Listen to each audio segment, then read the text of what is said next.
welcome to Aaron Plays. This will be an unboxing of a game that's just arrived in my post all the way from France, and it's taken a little bit of effort to get here, what with the Brexit and such forth. A couple of emails between myself and the French suppliers, which are called Histronic 1, but it's arrived, and it's the continuation of the Cry Havoc system, and as you can see it's called Guiscard 2. There was an original Guiscard which came out I think in about 2015. This is an update. I didn't have the original. In fact, all I had originally was the Cry Havoc and Siege games way in the past, and this last year I've been reinvigorated to get into this system. I picked up Guiscard and Guiscard after watching the Gimpy playing a game on his channel. I played a few scenarios from there, and then I bought the Anarchy, and I was going to buy this, but then I heard it was the second edition of it coming out, so I thought I'll wait, and I did, and it's now here in my greasy little mitts. So I also ordered it with 2 counter trays. Now these are the GMT counter trays, though they have clipped them at the corners so they fit nicely in the box. I did that with the Guiscard, and it does nicely. 2 of these will do pretty much most of the counters. So, and I think they trim down the sides here so they fit nicely in the box. As you can see, it's a big box. It barely fits on my camera screen. Maintaining sure I can get my hands on it at the same time with the camera in the way. So we might have to shuffle it around a bit to get in there. So first off though, look at that cover art. You know, it really gets you into the mood of the time. It says on the front here, skirmishes during the Norman conquest of southern Italy and Sicily in the 11th century. So that's the early Middle Ages. And yeah, and the company name, Histronic. There's nothing written on the back. It's a plain box. Done the box is the same size and style as your Cry Havocs and your Sieges, so they'll fit nicely on the shelf together.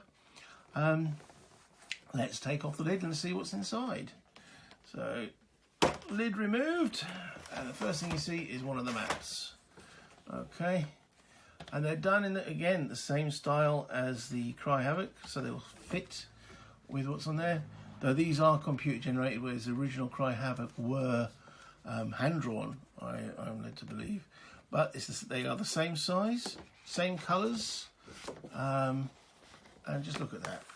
You know, it's absolutely glorious. You've got what appears to be some kind of farm over that side, shoreline, and I think they call it well, the map's called the chapel, so I presume this is the actual chapel itself. So that's the first map out of the box. Not double printed, one-sided, but still nice map. Next up, another map. Okay. Oh, there's some stuff inside there, inside the map. So hold on, let's get that out first, and we'll have a look at that in a moment. Second map. Okay.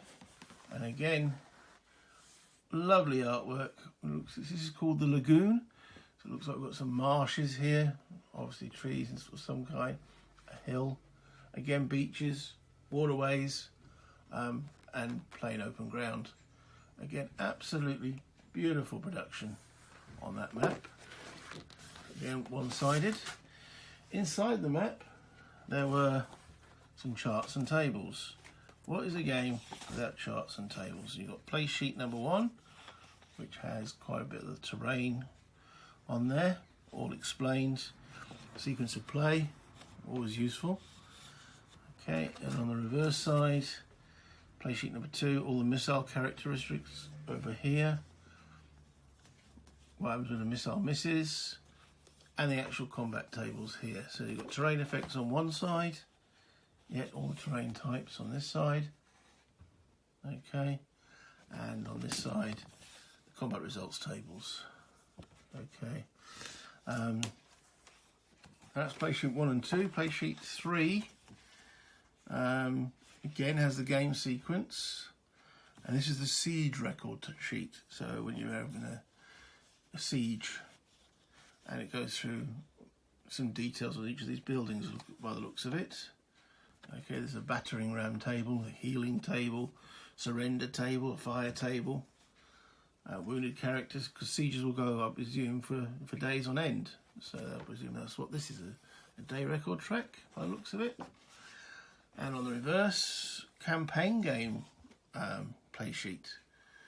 So there is a campaign game in this, and this is the actual sheet to deal with that kind of information, probably raising troops and such forth. Settlement management tables.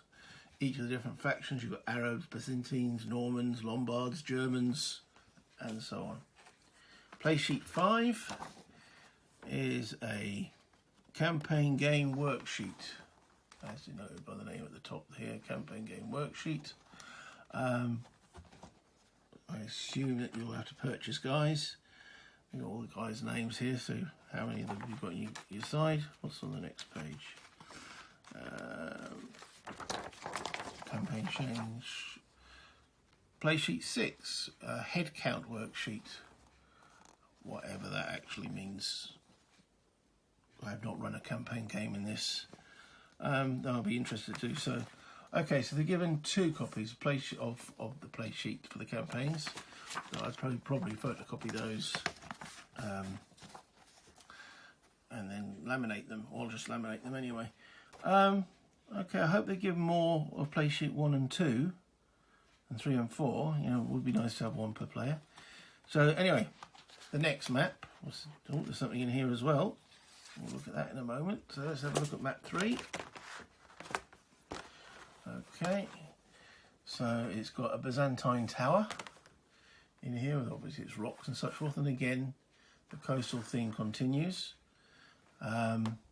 And this is on a hill, but there's no other terrain elsewhere on the map. Okay, again one-sided. Absolutely stunning production. Even this side, which has got absolutely nothing on it, you've got little details like rocks and little tufts of grass and such forth. Not necessary, but it just adds to it. And the actual beach itself looks like there's a little walkway or trail along the edge of the beach there. So yeah, it looks gorgeous. Inside that was some overlays. You've got to cut them out. You've got some tents down here and up there, and what looks like, what they call it, the overlook. Okay, on here. Again, nice artwork. It's got the same quality of paper or cardstock as the actual maps, and the maps is thick cardstock. It's not flimsy. They're not flimsy by any way. They're not paper at all. Again, excellent quality. Ooh, a D10 with a 10 on it rather than a 0. Yeah, I do like that. When you've got a 10 rather than a 0. Ooh, always a big map here. Ah, the counters. I'll tell you what, let's put the counter to the side for the moment and get this map. This looks like one of the campaign maps. Okay, so let's open that up there. So yeah, this is a campaign map. You've got your terrain, roads, castles. Again, it's a full-size map. This is Sicilia. Looks absolutely stunning again. And on the other side, this is the Tyrrhenian Sea. This is Polis Apapulia. So it's a different campaign. So there's obviously 2 campaign systems or areas in the map, in the box. So again, same kind of quality as the maps you actually play on. I assume you play on these as well with some campaign markers. But yes, again, absolutely stunning. And inside that was the counters. Okay, so this system in the past have been, criticised for thin and flimsy counters.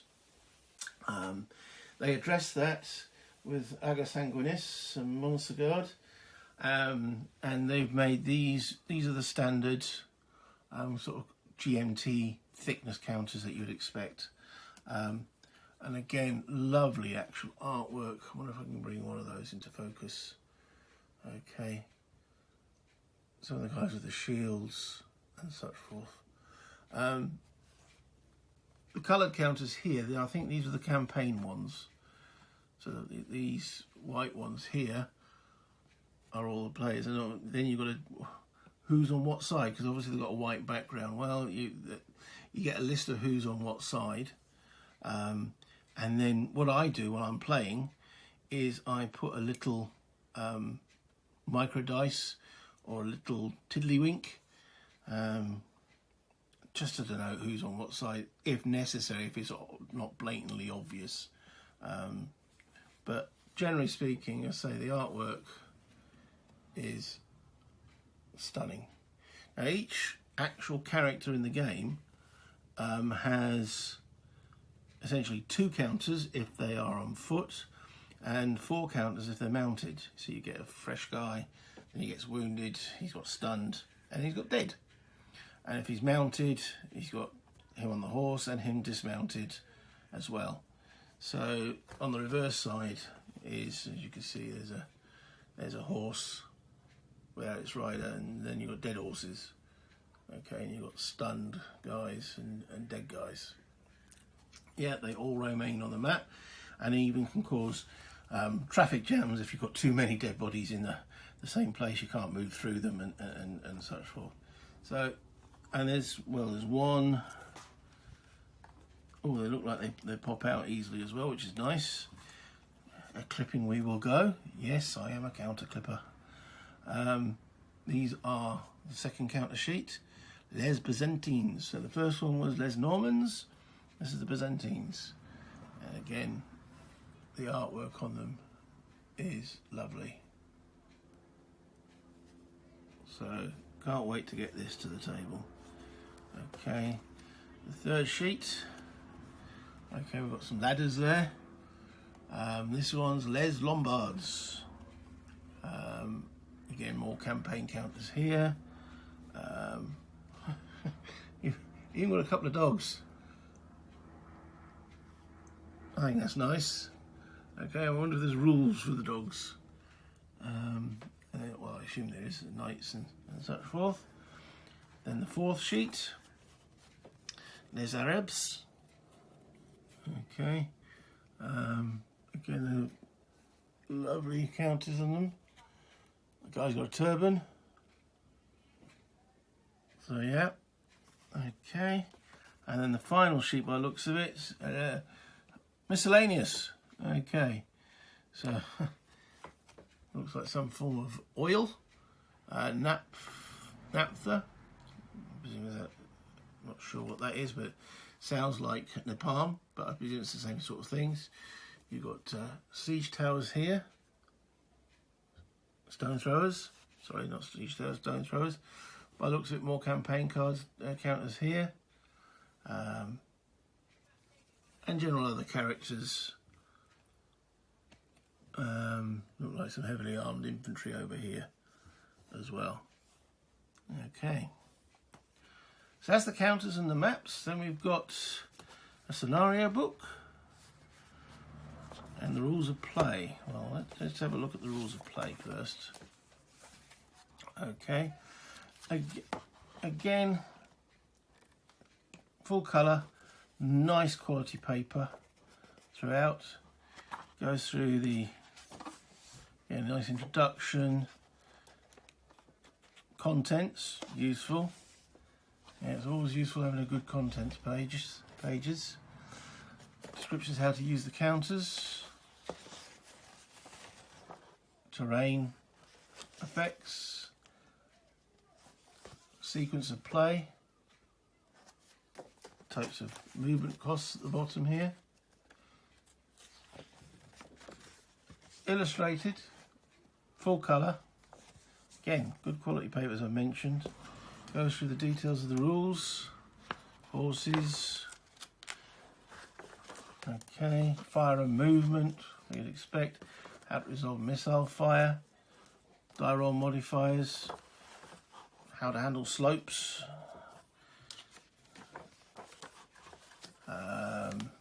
shooting from a lower elevation, shooting from a higher elevation, combat. So it's all here. Advance after combat. Oh, I see, it's got programmed instruction. Don't read any further. You can play scenarios 1, 2, 3, and 4 after reading 11 pages of the rules. Well, that's 4 scenarios straight away. Okay, that's good. Right, program instructions. And there's another one here as well. Don't read any further. You can now play scenario 5, and that's after 13 pages of the rules. Okay, so that brings in cavalry and counter charges and hoplites. Maybe a bit late for hoplites, but okay, there might be some troops, Byzantines or maybe. They use a hoplite formation. Then you start to bring in houses and other buildings. So they've broken that down. So it's probably fighting in buildings. And then it says after another 2 pages, so up to page 15, you can play 5 again, 6, 7, 8, 9, and 10. That's useful. So 10 scenarios, 15 pages of rules. Then you go into castles. I like the way they've broken this down. So you build on your knowledge base. You've got castles, the actual castle rules, shooting from different levels, gone through again in a bit more detail. So obviously you've got different levels inside castles. And then it's got another, don't read any further, you can now play scenario 11. Then you go into siege tactics. So then you get the siege rules. Oh man, they really thought this out. And again, up to page 21, you can play scenario 12.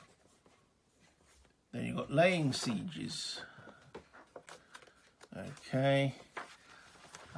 Adding another couple of battering rams, assaults, sallies. It's all here. It is definitely all here. And then on page 24, you can now play all the scenarios. Okay, so what's the rest? Event table, page 25. The campaign rules on page 26. So you've got another 1, 2, 3, 4, 5, 6, 7, 8 pages of campaign rules, tables, charts, and such forth. Well, there's a lot there, but at least they've broken it down so as programmed instruction, like the good old ASL rules they did in the day. Very useful. Then you've got the history and scenarios book. Again, same quality. Nice breakdown of the history if you're not too sure what happened back down then, which I must admit, I'm not. I mean, yeah, I know we had Normans, we had the 1066 over here with the Norman Conquest.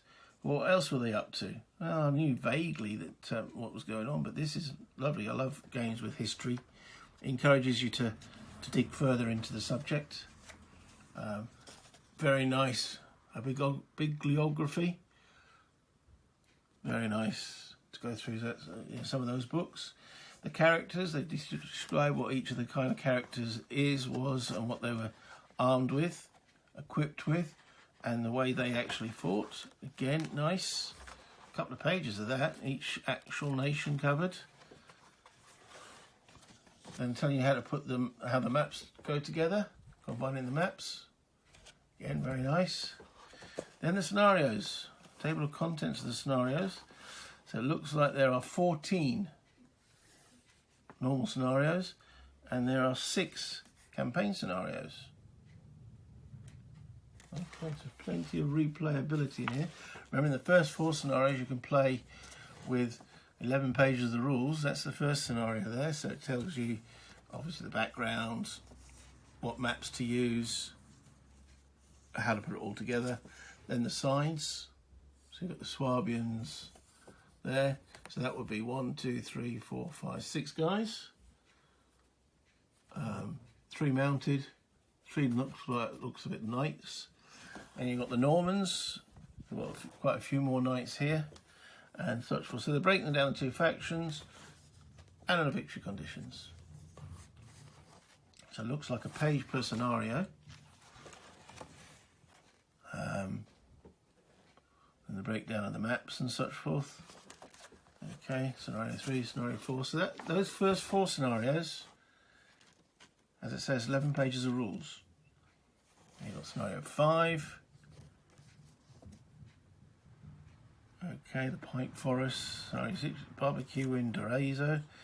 So, yep, there's plenty of playing to be done with this actual